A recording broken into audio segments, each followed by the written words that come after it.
こんにちは、プリンセスモナコです。今日はね、キャベツの和え物したいと思います。お願いします。キャベツの和え物。はい、和え物でキャベツはレンジでチンしましたよ。葉っぱ3枚くらいでしょうか。葉っぱはるかキャベツじゃないんですけどね。わ、すごい水。レンジでよいしょ。食べやすい大きさに切ってレンジでね。はい、キャベツの栄養あんまり失わないでいただきたいと思って、そして体にオリーブオイルをかけて塩コショウでいただこうかと思います。塩昆布もありました。ちょっと塩入れたかな、入れたけど塩昆布もちょっと入れときましょう。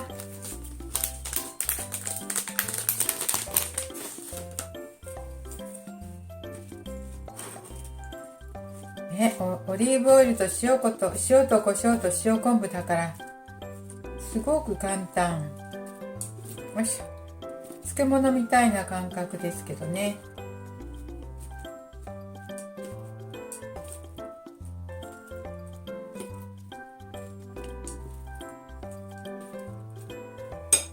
よいしょ。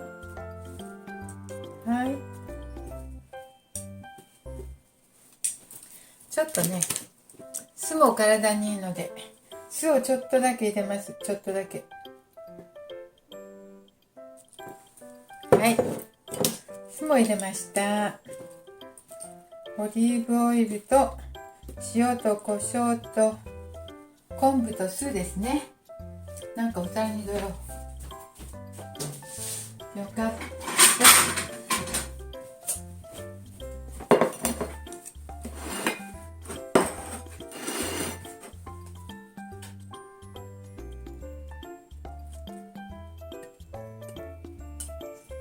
蒸してあえただけだからとても簡単ですね。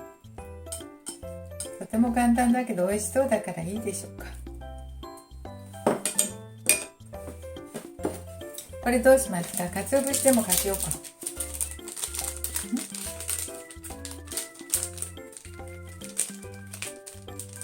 よいしょ。はい。はい、キャベツあえですね。はい、簡単キャベツあえ、キャベツサラダかな、なんでしょ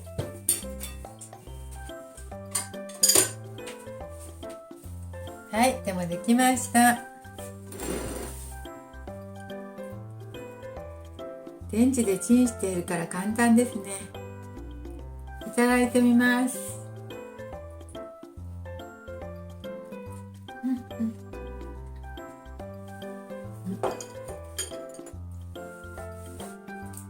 美味しいです。あっさりさっぱりしてます。